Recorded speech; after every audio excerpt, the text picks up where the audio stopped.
And speaking about White Houses, can we speak about the former Joe Biden press secretary, Karine Jean-Pierre? She was a terrible White House spokesperson. She had to read all of the time. But now she's got a book out. She's promoting it. And she's not a Democrat anymore. She's independent. All she is saying in these interviews is, I'm black and I'm queer. I'm black. I'm a black woman. And I'm queer, too. Queer. She keeps mentioning that. Like, why do you, what lesbian just keeps calling herself queer? It's weird. What is that? Like, isn't queer for the sort of like mildly undecided? I don't even know what it is. It's an unnecessary letter. LGB. We all get that. They're divorced from the QT because those things have totally different agendas. LGB we get. I think she's L. Why doesn't she just say she's L? Why does she have to put the Q in there? Queer. And by the way, the LGBTQ community will tell you that the Q also stands for queer and questioning, neither of which should get its own letter. So she really wants you to know that she's black and she's queer and also an immigrant and she's the trifecta. And of course, we're all sitting back here like, we know. And we're white and we're blonde and we're women and we're men. Like, we just don't all run around talking about it all the time. This is the least interesting stuff about us. But it's the only thing she's got to offer for herself. That's, of course, the reason she was offered this position. We all know that. It's the reason Kamala Harris was offered the vice presidential role. It's the reason Ketanji Brown Jackson is on the U.S. Supreme Court. It's humiliating. You should be humiliated about that fact. That's the reason. If I were in her position, I'd be downplayed. I'd be never mentioning it again. I'd be talking about, I don't know, where I went to college or what interesting thing I did in the White House. But she's so proud to tell you how black she is and how queer she is because she realizes with her half of the aisle, it's real currency. It actually will get people to genuflect in front of her and bend the knee. That's how pathetic they all are. Now, on the subject of the book, she's still a lying liar who lies. She calls herself an independent. Why? She's very mad at the Democrat Party for not backing Joe Biden all the way through to the presidential election. What a farce. She was part of the cover-up. She knows damn well he couldn't have done it. She was part of the reason that they had to scramble to replace him in, June, July of 2024. But the lying as she's promoting this book about how she had no idea. She didn't see him on the plane ride over to the debate. So she just wasn't near him, as if it was just a one-night thing and she just missed it in the lead up. And then secondly, she's getting guff from Democrats for being such a turncoat. And the subtitle of the book is It's Independent, that insiders look at the White House. So people are giving her a hard time. Like, you're such a turncoat. The Democrat Party made you. The only reason people know your name is because of this party you're ripping on.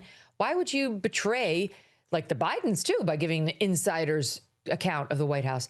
And she actually is peddling the lie that she's talking about the Trump White House. That's how dumb she is, Paul. She's so dumb.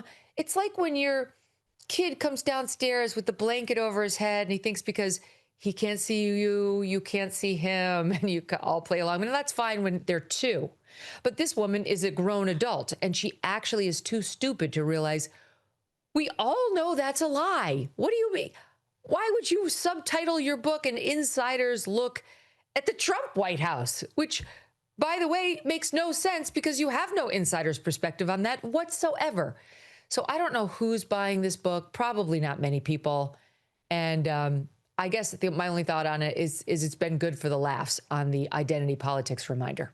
Now, I too have watched some of these interviews that she's done, and, she's getting the softballs on The View, but it feels like even in the lefty places, they're running out of things to ask her because there's nothing to ask her.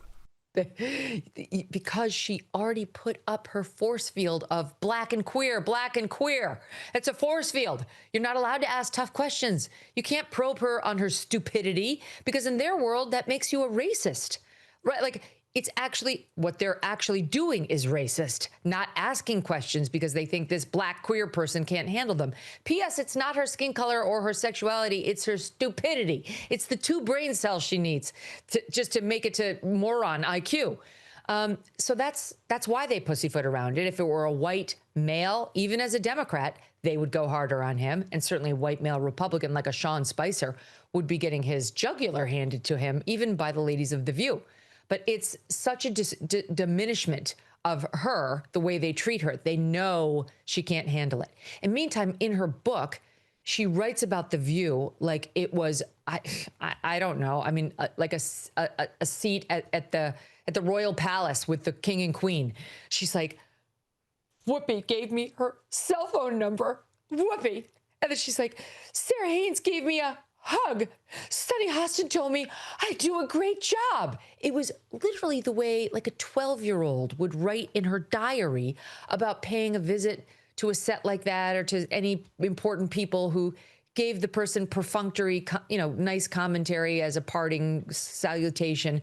But the person took it all to heart like it meant something, like, no, I didn't really care how you were, and I wasn't actually hoping to see you again soon. Those are just parting salutations that we do in polite society. The fact that she wrote them down and put them in her book as like, they love me, and I think I'm getting a job at The View. That's what she was really trying to say, and that's really what her appearance there was all about, and arguably this entire book, because there is no dumber place in all of television where, she with her minuscule little intellect might actually fit right in.